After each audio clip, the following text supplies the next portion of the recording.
grandes ideas de la filosofía. Ética.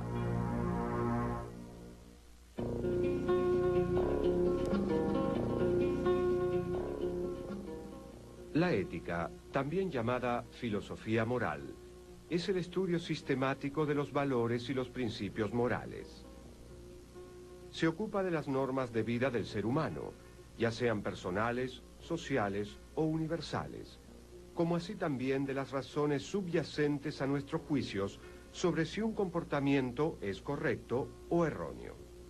Es una de las tres ramas principales de la filosofía. Las otras dos ramas son la metafísica, el estudio de lo que es, y la epistemología, el estudio de cómo conocemos lo que es. Pero la ética no se ocupa de cómo son las cosas, sino de cómo deberían ser.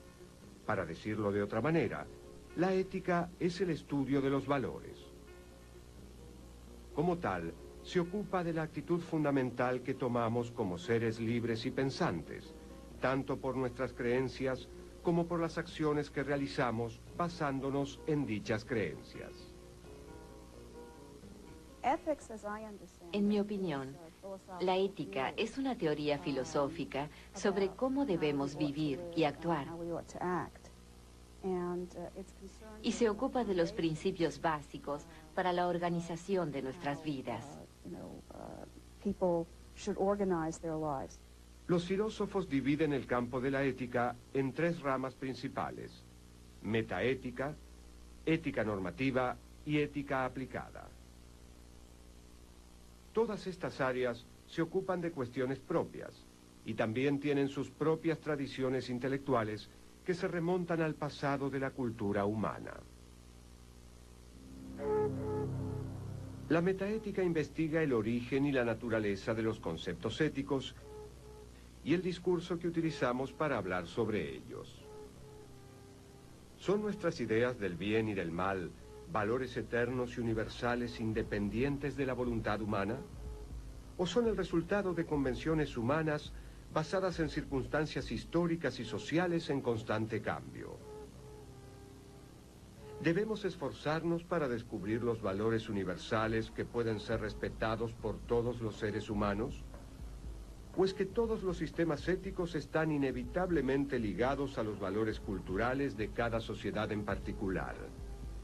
¿Debe haber máximas morales iguales para todos los individuos, basándose en razones objetivas? ¿O es que debe tomarse en cuenta la constitución emocional, necesidades y preferencias particulares de cada persona?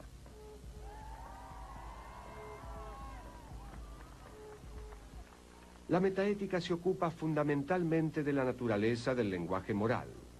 Cuando alguien dice, por ejemplo, el aborto está mal, ¿qué está diciendo en realidad?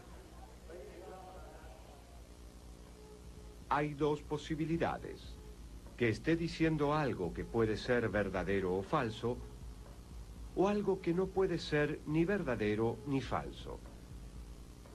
Al primer tipo de teoría se la denomina cognitivismo. De acuerdo al cognitivismo, cuando alguien dice el aborto está mal, está describiendo un hecho de este mundo, y su descripción puede ser tanto verdadera como falsa.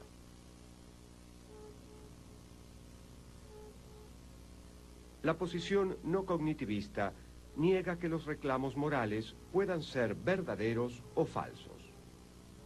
Un tipo de visión no cognitivista afirma que los reclamos morales son prescripciones o mandamientos para actuar o desistir de actuar.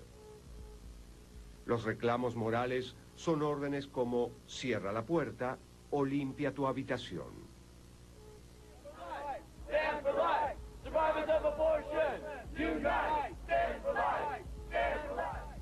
En este caso, cuando alguien dice el aborto está mal, está diciendo aborto, no lo hagas. De acuerdo al prescriptivismo, no existe ningún hecho por el cual el aborto esté mal, sino un mandato relacionado con esa acción. Haz esto o no hagas aquello.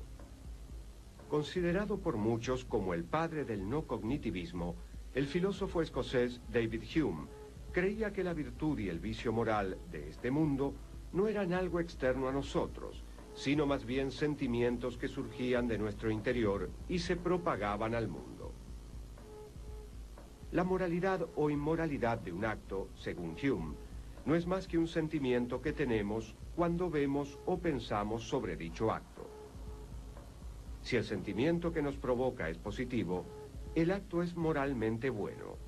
En cambio, si tenemos un sentimiento negativo, el acto es moralmente malo.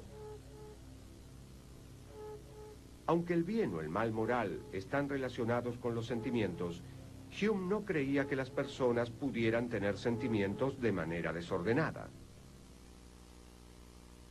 Es parte del ser humano, de la naturaleza humana, que toda persona normal e imparcial sienta dolor al presenciar actos de tortura, asesinato, maldad y demás.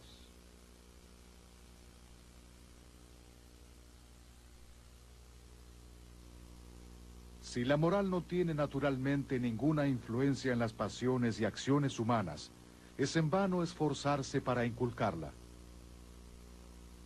Nada es menos fructífero que una multitud de preceptos y normas, tal como abundan entre los moralistas.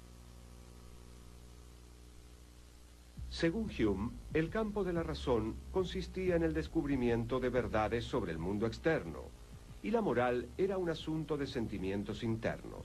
Por ello, Hume sostenía que la razón estaba esencialmente separada de la moral. De allí la famosa frase de Hume: no es contrario a la razón preferir la destrucción del mundo antes que un rasguño en nuestro propio dedo. El abismo que existe entre las corrientes cognitivistas y no cognitivistas de la ética es sintomático de las profundas divisiones que existen entre las distintas visiones morales de este mundo. Algunas personas piensan que la moral es un acuerdo entre adultos más o menos iguales, seres igualmente racionales en intercambio mutuo. Algunas personas creen que la moral es algo que proyectamos al mundo. Tenemos sentimientos y actitudes y luego decimos si algo es bueno o malo, es decir, si eso me gusta o no me gusta. Y algunas personas, yo soy uno de ellos, creen que realmente existen verdades morales, verdades objetivas. A veces son muy difíciles de determinar, pero como las palabras no se inventan, sino que se descubren. Existe una gran división dentro de la filosofía y las teorías morales. Aquellos que creen esencialmente que la moral puede de una u otra forma inventarse, y aquellos que creen que, como la matemática, la moral de una u otra forma se descubre. El patrimonio intelectual de lo que hoy en día se denomina metaética se remonta hasta los orígenes de la filosofía occidental. Sócrates, como se lo describe en los diálogos de Platón, estaba fundamentalmente interesado en las bases del comportamiento ético y trató de responder al relativismo moral de sus contemporáneos, especialmente de los sofistas. Platón planteó una serie de preguntas increíbles en la República con las que los filósofos han estado luchando desde entonces. Y una de las preguntas cruciales era, ¿por qué debo ser moral? Los filósofos quieren saber, las personas quieren saber, ¿por qué debo ser moral? En la leyenda del Anillo de Giges, relatada en la República, Sócrates y su discípulo Glaucón tratan de dilucidar si es preferible ser justo a ser injusto. Giges es un pastor que luego de una violenta tempestad encuentra un anillo de oro que tiene la propiedad de hacer invisible a quien lo use.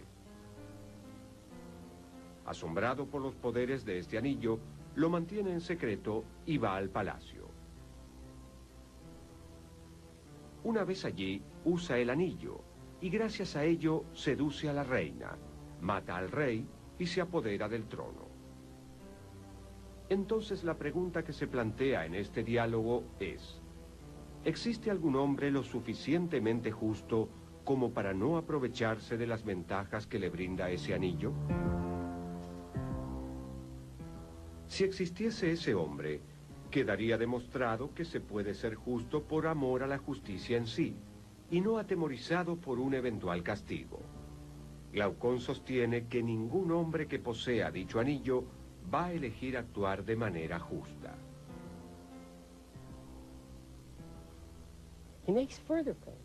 También sostiene que una persona con el poder de hacer lo que quiera, pero que continúe actuando de manera justa, merecería nuestro elogio, pero la consideraríamos idiota.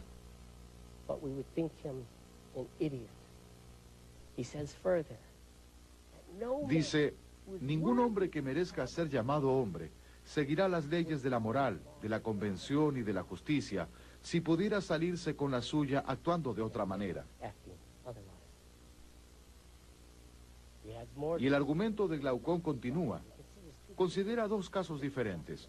El hombre justo, que es realmente justo, pero todos creen que es injusto.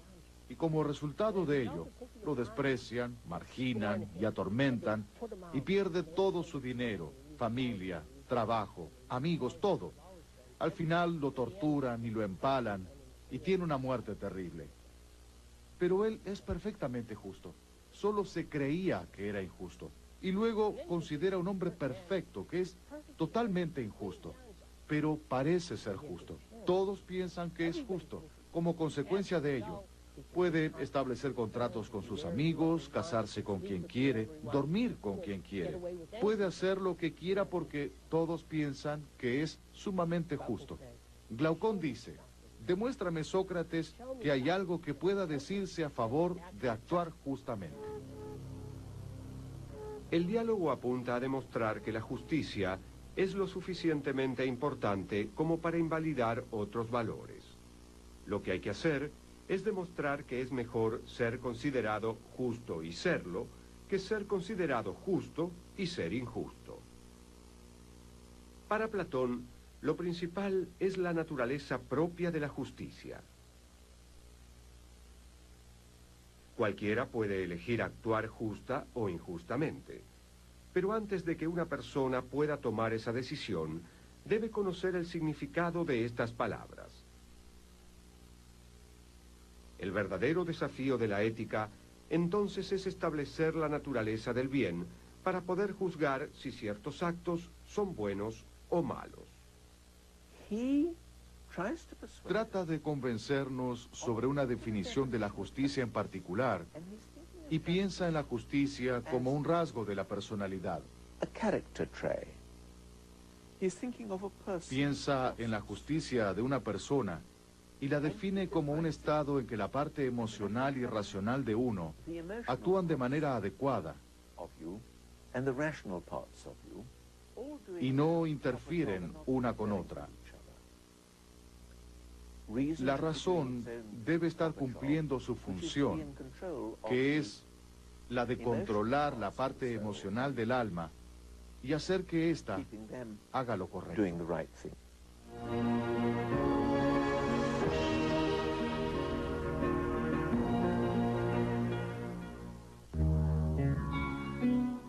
La segunda rama principal de la ética es la ética normativa.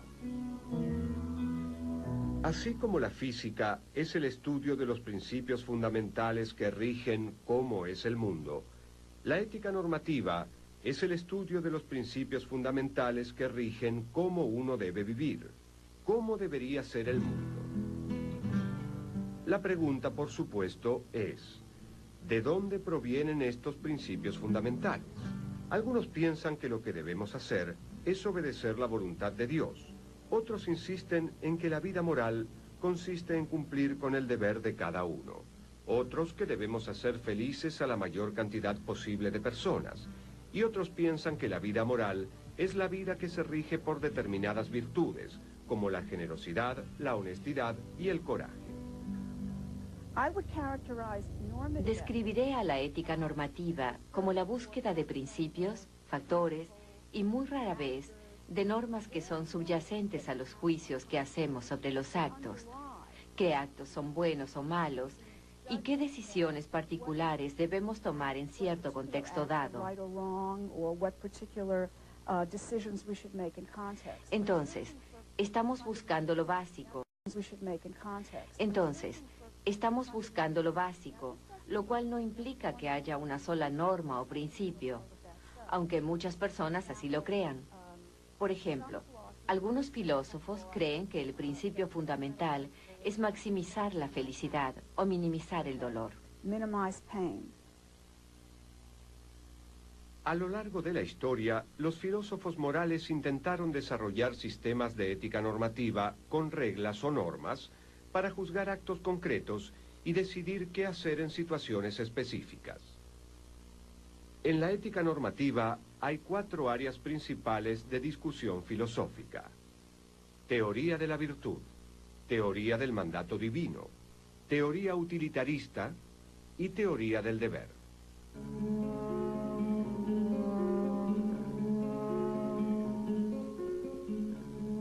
En general, la ética antigua se diferencia de la moderna por ser eudemonista. Aristóteles considera a la felicidad, que en griego se dice eudaimonía, como el fin legítimo de las acciones morales. Aristóteles identifica la existencia de 3 tipos de bienes: los bienes exteriores, los bienes del cuerpo y los bienes del alma.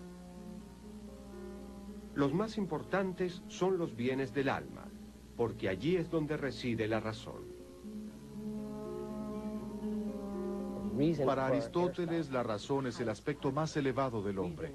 La razón, más que cualquier otra cosa, es el hombre, es la parte divina del hombre. Esta capacidad de razonar es lo que nos permite participar en lo que Aristóteles denomina vida contemplativa, que es la forma de vida más elevada de los hombres, y que también hace posible que tengamos religión, lenguaje y moral. Esto es parte de lo que necesitamos desarrollar para realmente alcanzar lo que somos capaces de alcanzar como seres humanos.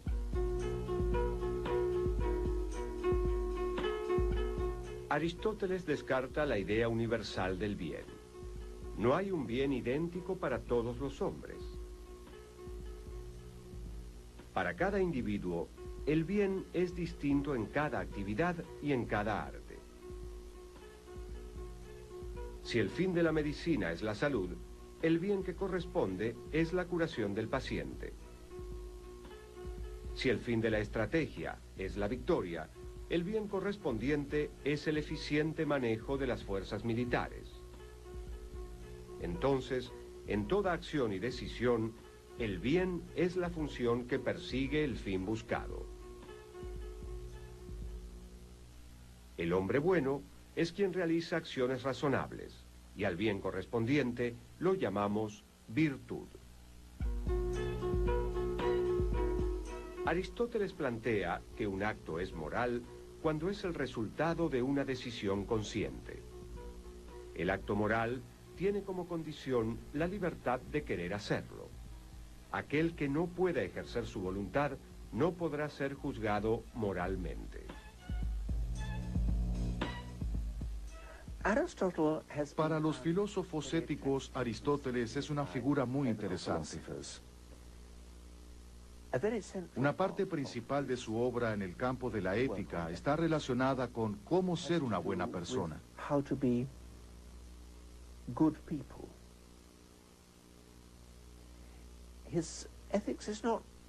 Su ética no se ocupa de lo que está bien y lo que está mal,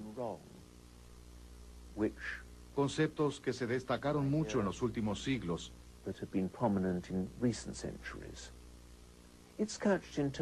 sino de practicar la virtud, lo cual para muchas personas es muy atractivo. No creo que en ética las normas puedan funcionar. Desde ya hay filósofos que piensan que sí. Creo que Kant era uno de ellos. Según Kant, dentro de la ética había normas, pero Aristóteles pensaba que, a excepción de ciertas normas específicas, las normas no funcionarían dentro de la ética. En realidad, lo que se debería hacer es descubrir qué es lo más importante en la vida. Y luego, en lugar de tener un conjunto de normas, uno debe poder observar. Hay pocas personas que tienen la habilidad de observar bien. Hay personas que son sophoi, para usar el término griego en plural, hombres sabios. Y si usted no es una persona sabia, lo mejor que puede hacer es buscar una persona sabia que pueda guiarlo. Realizando acciones justas se hace uno justo. y realizando acciones moderadas se hace uno moderado. Y sin hacerlas, ninguno tiene posibilidad de llegar a ser bueno. Pero la mayoría de los hombres no practican estas cosas, sino que se refugian en la teoría y creen llegar a ser hombres cabales teorizando. Actúan como los enfermos que escuchan atentamente a los médicos y no hacen nada de lo que les prescriben.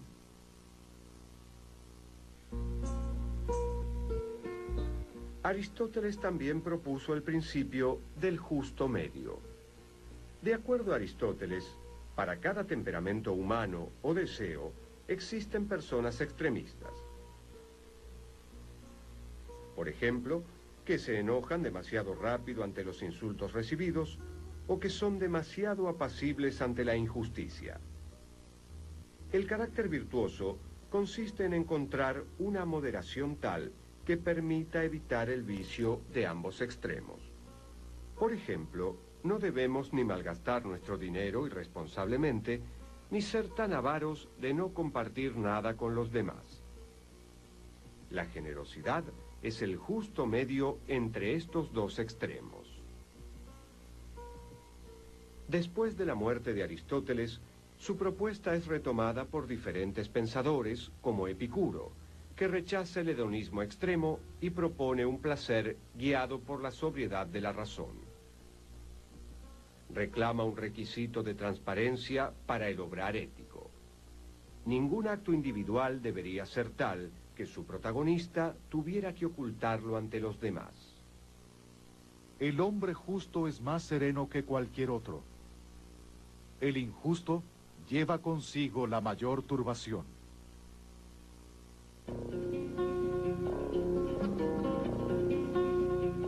Las teorías éticas del mandato divino sostienen que los principios que guían nuestro comportamiento provienen de la voluntad de Dios. Durante la Edad Media, la ética fue mayormente una ramificación de la religión y la teología. Para los teóricos medievales, los principios éticos se derivaban de las Sagradas Escrituras y por lo tanto eran de naturaleza heterónoma. Lo contrario del buen obrar no era más que el pecado, y la finalidad de la virtud era la eterna salvación del alma. Ahora, algo que vale la pena tener presente es que cuando algunas personas piensan en la ética, lo hacen dentro del contexto de la iglesia o la religión o un Dios en particular. Entonces, muchas personas pensarán, no puedo pensar en hacer preguntas éticas sin invocar o hablar de Dios. ¿Qué es lo que Dios nos dice que hagamos o que no hagamos? Los filósofos se hacen preguntas que son éticas. ¿Qué debemos hacer? ¿Qué hace que una persona sea viciosa o virtuosa? ¿Qué hace que un resultado sea bueno o malo? Pero tienden a hacerlo en un contexto separado de cualquier suposición sobre Dios. La mayoría de los filósofos morales contemporáneos, si bien hay muchos filósofos morales o éticos que son creyentes devotos, plantea la pregunta ética sin incluirla en la pregunta más grande. ¿Qué dice Dios? ¿Qué dice mi religión?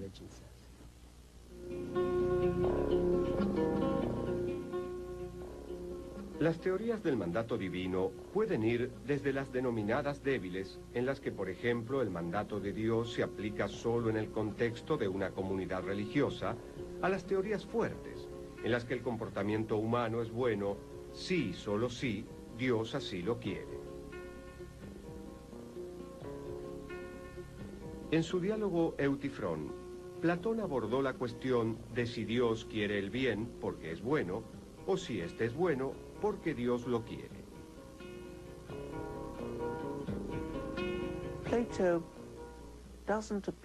Platón no apela a que las leyes sean un mandato divino, sino que, por el contrario, apela al bien. Él sostiene que todas las personas buscan el bien en todo lo que hacen, lo cual no quiere decir que busquen ser moralmente buenos, sino algo mucho más plausible. Que en todo lo que hagan, buscarán el bien para sí mismos. Tal vez no sea el bien moral, tal vez sea placer o algo diferente.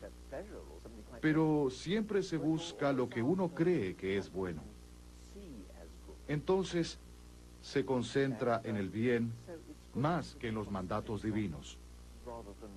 Por supuesto que en la tradición judeo-cristiana, con los 10 mandamientos y otros anteriores que le fueron dados a Noé, los mandatos de Dios fueron mucho más importantes.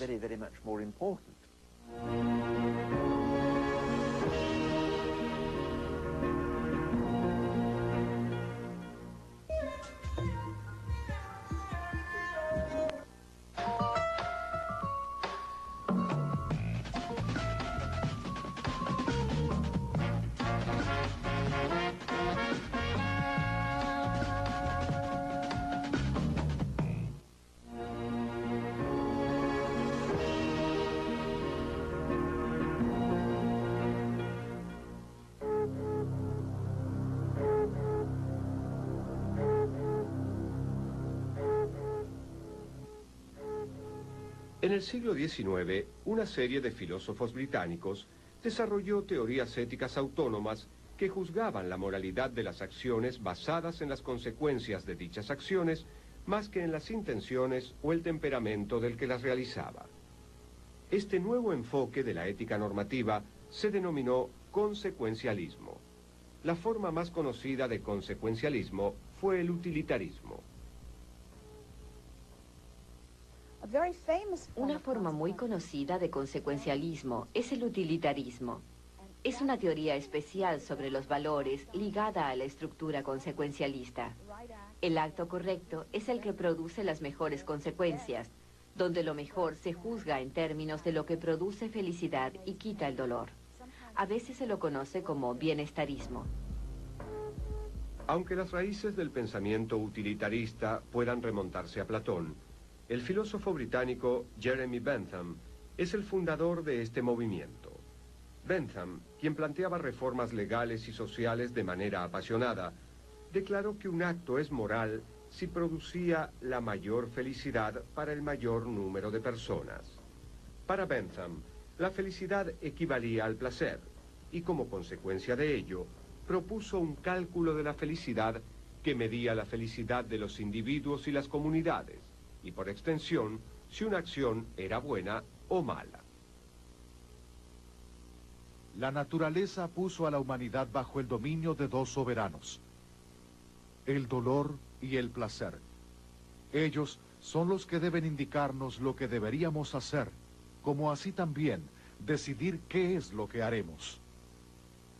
John Stuart Mill, un defensor de la propuesta de Bentham, creía que, aunque no lo supiéramos, todos éramos utilitaristas en nuestros corazones.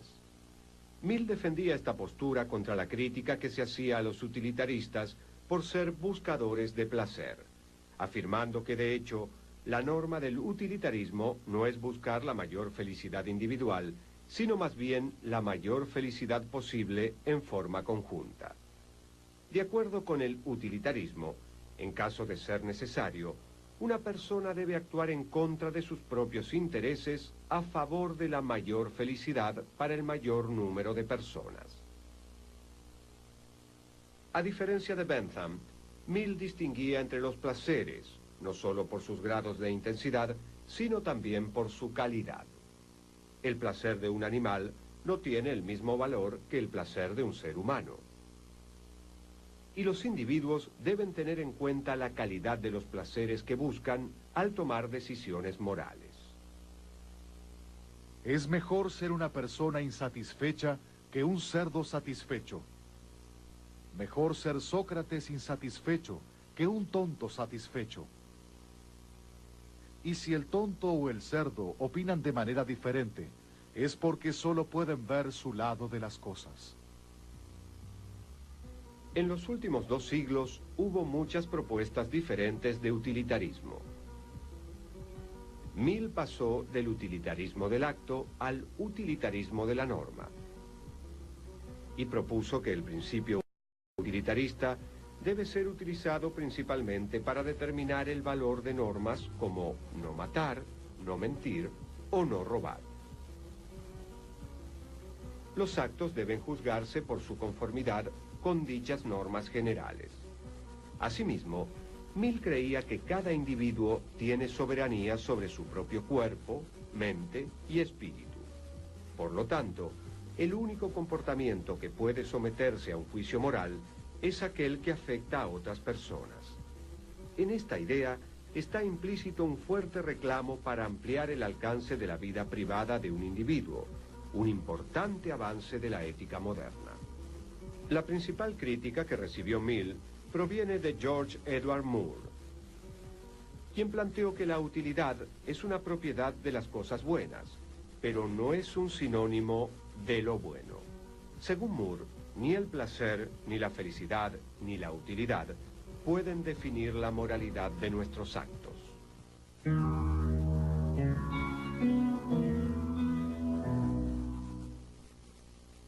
Ni en el mundo, ni en general, tampoco fuera del mundo, es posible pensar nada que pueda considerarse como bueno sin restricción, a no ser tan solo una buena voluntad. En el siglo XVIII, el filósofo prusiano Immanuel Kant plantea un modelo deontológico de ética que aspira a enfocar la moralidad como el cumplimiento del deber. Kant es uno de los más grandes representantes de la deontología en muchos aspectos. Él plantea que el bien o mal que pueda atribuirse a un acto no depende en absoluto de las consecuencias del mismo. Y decía, por ejemplo, que se haga justicia aunque los cielos se abran. Las consecuencias no importan en absoluto, lo que importa es actuar bien, actuar con buena voluntad y cumplir con nuestro deber.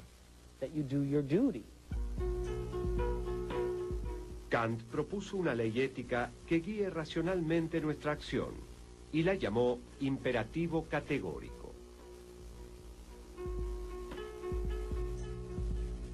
Para Kant, la autonomía de la voluntad es el único principio de todas las leyes morales y de todos los deberes que de ellas provengan.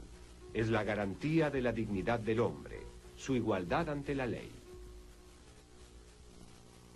Obra de tal modo que puedas querer que la máxima de tu acción se convierta en ley universal. Kant menciona el ejemplo del comerciante que le da el cambio correcto a un niño, que como tal es incapaz de distinguir si es o no el cambio adecuado, porque vive en un pueblo pequeño y sabe que el niño volverá a su casa con el pan y el dinero y su madre le preguntará, ¿dónde está el cambio que falta? Y el niño responderá, esto es todo lo que tengo. Entonces la madre golpeará al niño y le dirá, seguramente lo has gastado en goma de mascar o algo así. Sin embargo, todos sabemos que tarde o temprano se sabrá que este no era el único niño que supuestamente había comprado goma de mascar. Habrá un grupo de niños que también gastaron su dinero en goma de mascar, y luego las madres atarán cabos y pensarán, oh Dios mío, le pegué a mi hijo, estaba equivocada, no debía haberlo hecho, realmente no le habían dado el cambio correcto. El comerciante tiene la culpa, y desde ya echarán al comerciante del pueblo, o lo castigarán como quieran, o simplemente dejarán de comprarle. Kant dice, el comerciante puede elegir dar o no el cambio correcto al niño, que como tal es incapaz de distinguir si es el cambio adecuado por diferentes razones, por prudencia, por interés personal, porque es un buen negocio hacerlo, porque la madre volverá a la tienda cuando el comerciante parezca honesto. Pero si esa es la única razón por la cual el comerciante da el cambio correcto, dice Kant, entonces no tiene ningún mérito moral. El comerciante merece el elogio moral cuando da el cambio correcto, no porque sea un buen negocio hacerlo, sino porque es lo que se debe hacer. Para Kant, la ética era la razón práctica. Era la misma razón que estaba involucrada en nuestras investigaciones teóricas, es decir, en matemática, en lógica, en la ciencia. Pero era práctica porque estaba relacionada con las decisiones que tomemos con respecto a nuestro comportamiento en función de cómo deberíamos comportarnos. El modelo kantiano fue enfrentado en primer término por el filósofo alemán Georg Wilhelm Friedrich Hegel, quien planteó que la ética kantiana era demasiado abstracta e individualista y que la esfera de lo ético está incluida en la de lo social, y ambas en la del Estado. Luego, en el siglo XIX, el filósofo alemán Karl Marx planteó que lo que generalmente se defiende como la moral no es más que una construcción ideológica cuya finalidad consiste en facilitar y justificar la opresión de los ricos a los pobres. En toda sociedad hay una ideología dominante y, por lo tanto, la moral vigente es la de la clase que detenta el poder. Otro filósofo alemán de fines del siglo XIX, Friedrich Nietzsche, opinó lo contrario. Nietzsche sostuvo que la moral ha sido hasta ahora una astucia de los débiles para defenderse de los poderosos.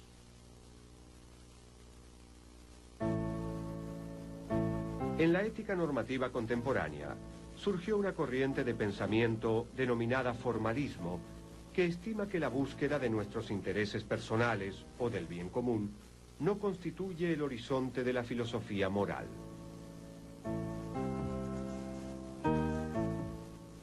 La ética formalista no se centra en la materia de la ley, sino en su forma.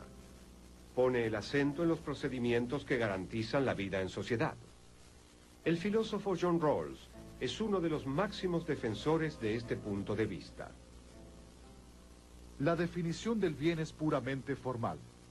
Establece simplemente que el bien de una persona está determinado por el proyecto racional de vida que elegiría, con racionalidad deliberativa, entre la clase de proyectos del máximo valor.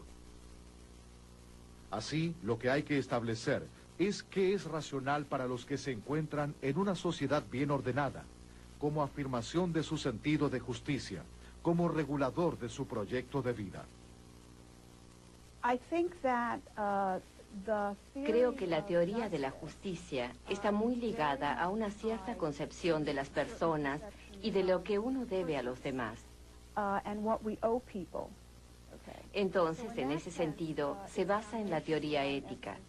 Simplemente hay que pensar en lo que las personas se deben mutuamente, no en un contexto uno a uno, sino llegar a un tipo de acuerdo sobre las normas básicas que rigen la interacción de grandes números de personas que nunca interactúan entre ellas de manera personal y cuyas relaciones interpersonales están mediadas por su relación con el gobierno. Entonces, creo que no cabe duda de que debe haber una visión ética fundamental que subyace toda teoría política. No obstante, algunas personas, en especial el filósofo político John Rawls, advirtieron sobre el hecho de vincular excesivamente los juicios que hacemos sobre los casos individuales. Por ejemplo, lo que le debo a alguien a quien le hice una promesa, con las instituciones políticas de gran escala y con nuestras obligaciones como ciudadanos.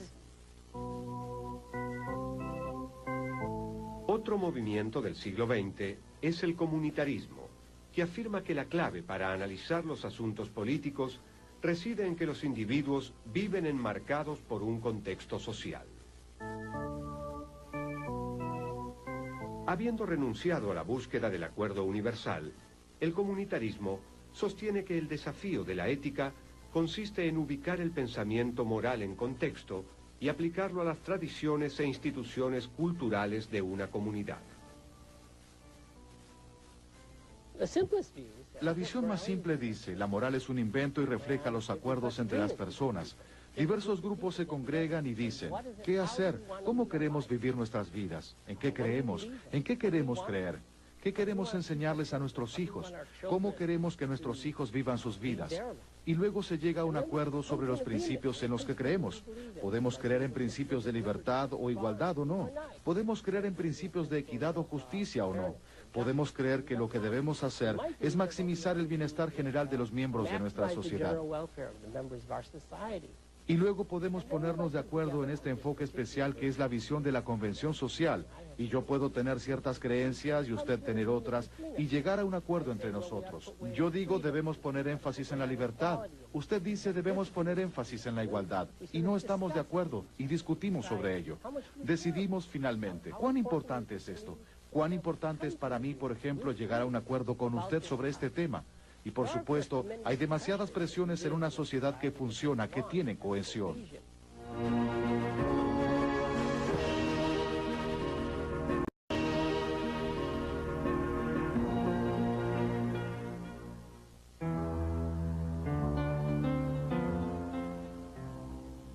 El debate actual de la ética se establece entre los consecuencialistas y la visión formalista, conocida como contractualismo, fuertemente influenciada por la obra de John Rawls. Si bien difieren en el criterio o proceso utilizado para juzgar si una acción está bien o mal, ambos movimientos concuerdan en postular que la ética debe estar separada de la religión y de la tradición. El ámbito de la ética se ha expandido, reformulando sus preguntas básicas.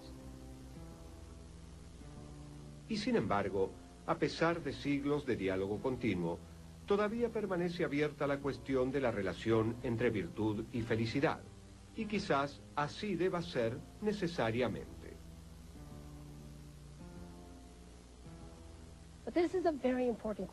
¿Qué es lo que realmente importa cuando hablamos de la felicidad o del bien o del bienestar humano? Y hay distintas opiniones. Muchos estudiantes en mi clase, muchos padres y muchas personas se preguntan, ¿no es la felicidad lo único que importa?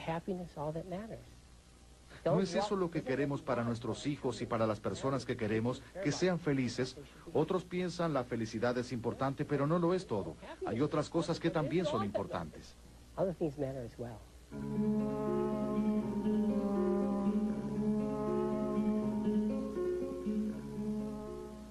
Una crítica que frecuentemente se le hace a la filosofía en general es que se ocupa de cuestiones esotéricas y abstractas, demasiado concentradas en hipótesis y no en la vida diaria de las personas comunes. Independientemente del mérito que pueda adjudicarse a este argumento en general, queda claro que ello no puede afirmarse de la ética aplicada. Aquí la filosofía enfrenta de manera directa los dilemas y decisiones que conforman el tejido de nuestra propia existencia. Aquí la teoría moral se sumerge en el confuso mar de opiniones apasionadas y el tipo de decisiones fundamentales que definen quiénes somos. Aquí encontramos las difíciles preguntas que encienden el debate, como ¿puede defenderse moralmente la experimentación sobre animales? ¿Quién es responsable del medio ambiente? ¿Ante quién tienen obligaciones nuestros líderes comerciales? ¿Cuál es nuestra obligación con las generaciones futuras?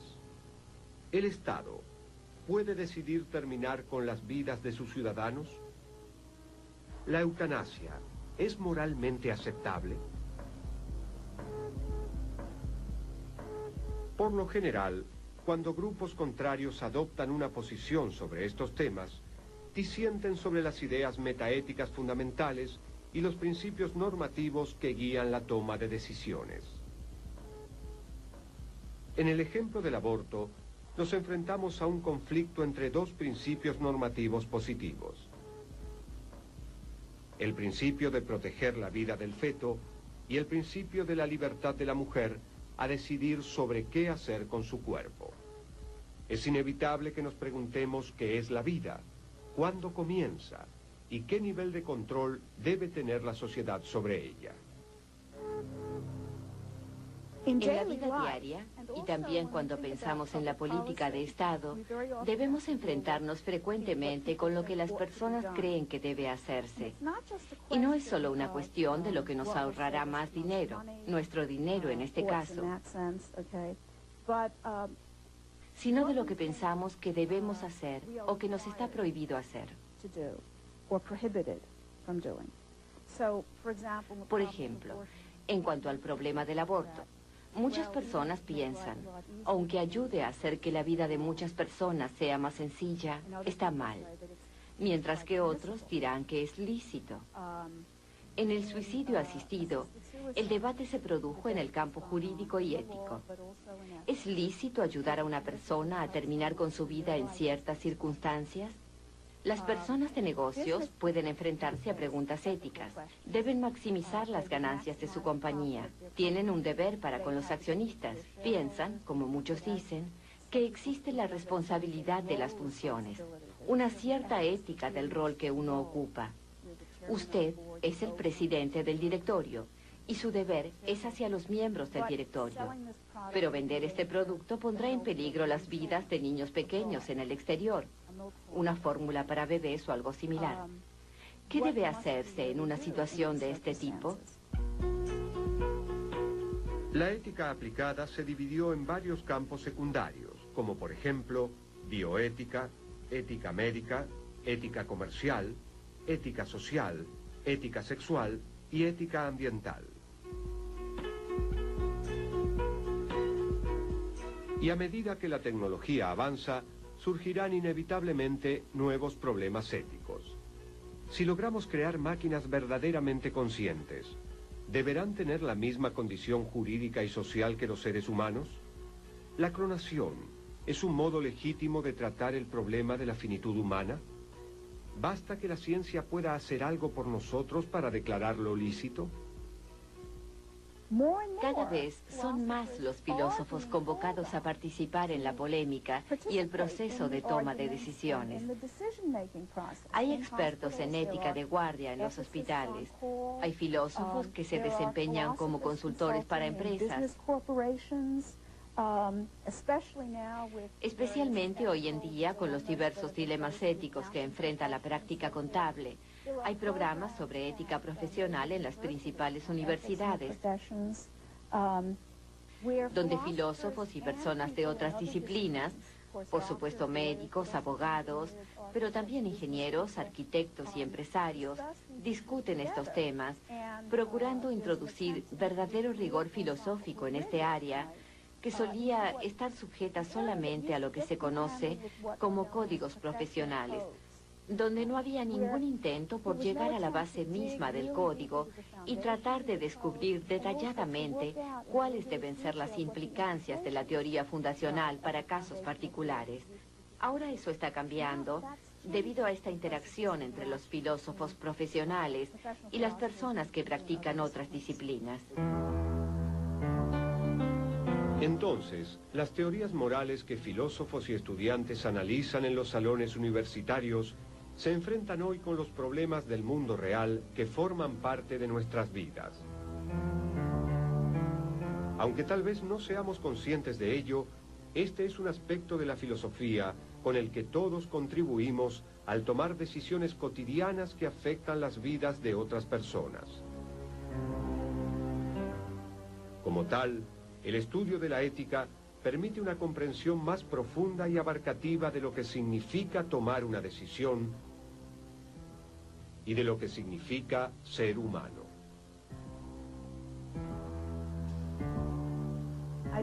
Me interesa mucho la ética y la teoría moral. Es intelectualmente exigente y apasionante, y también vale la pena porque uno puede realmente ayudar a resolver problemas prácticos.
¿Independientes de la voluntad humana? ¿O son el resultado de convenciones humanas basadas en circunstancias históricas y sociales en constante cambio? ¿Debemos esforzarnos para descubrir los valores universales que pueden ser respetados por todos los seres humanos? ¿O es que todos los sistemas éticos están inevitablemente ligados a los valores culturales de cada sociedad en particular? ¿Debe haber máximas morales iguales para todos los individuos, basándose en razones objetivas? ¿O es que debe tomarse en cuenta la constitución emocional, necesidades y preferencias particulares de cada persona?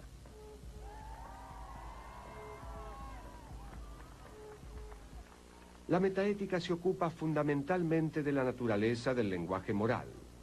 Cuando alguien dice, por ejemplo, el aborto está mal, ¿qué está diciendo en realidad? Hay dos posibilidades: que esté diciendo algo que puede ser verdadero o falso, o algo que no puede ser ni verdadero ni falso. Al primer tipo de teoría se la denomina cognitivismo. De acuerdo al cognitivismo, cuando alguien dice el aborto está mal, sino de cómo deberían ser. Para decirlo de otra manera, la ética es el estudio de los valores.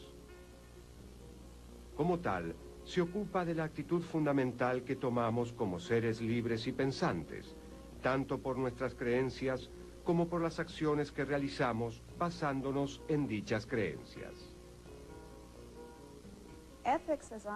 En mi opinión, la ética es una teoría filosófica sobre cómo debemos vivir y actuar.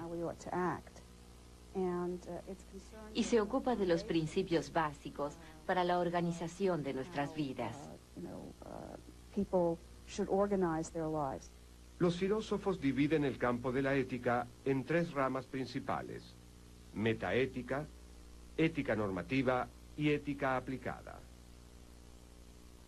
Todas estas áreas se ocupan de cuestiones propias y también tienen sus propias tradiciones intelectuales que se remontan al pasado de la cultura humana.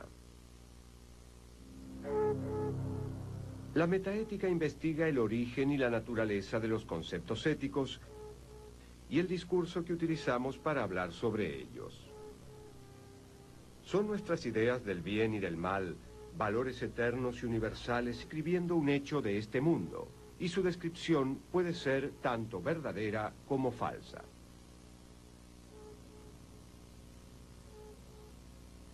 La posición no cognitivista niega que los reclamos morales puedan ser verdaderos o falsos. Un tipo de visión no cognitivista afirma que los reclamos morales son prescripciones o mandamientos para actuar o desistir de actuar. Los reclamos morales son órdenes como cierra la puerta o limpia tu habitación.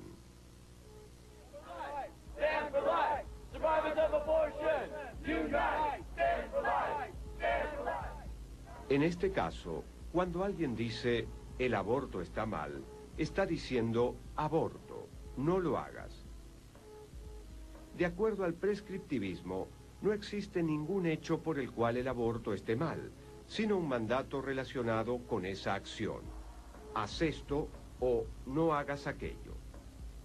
Considerado por muchos como el padre del no cognitivismo, el filósofo escocés David Hume creía que la virtud y el vicio moral de este mundo no eran algo externo a nosotros, sino más bien sentimientos que surgían de nuestro interior y se propagaban al mundo. La moralidad o inmoralidad de un acto, según Hume, no es más que un sentimiento que tenemos cuando vemos o pensamos sobre dicho acto. Si el sentimiento que nos provoca es positivo, el acto es moralmente bueno. En cambio, si tenemos un sentimiento negativo, el acto es moralmente malo. Aunque el bien o el mal moral están relacionados con los sentimientos, Hume no creía que las personas pudieran tener sentimientos de manera desordenada. Es parte del ser humano, de la naturaleza humana, que toda persona normal e imparcial sienta dolor al presenciar actos de tortura, asesinato, maldad y demás.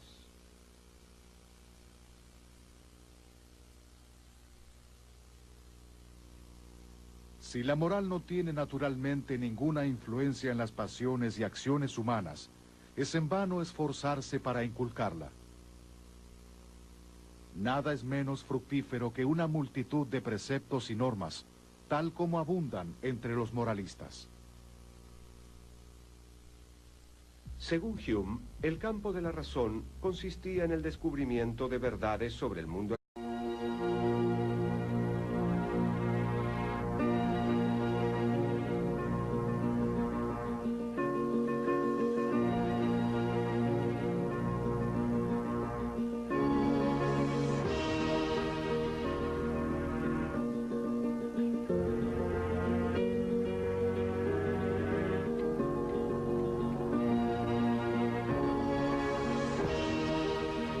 grandes ideas de la filosofía.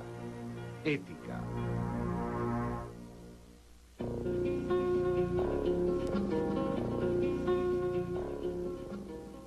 La ética, también llamada filosofía moral, es el estudio sistemático de los valores y los principios morales.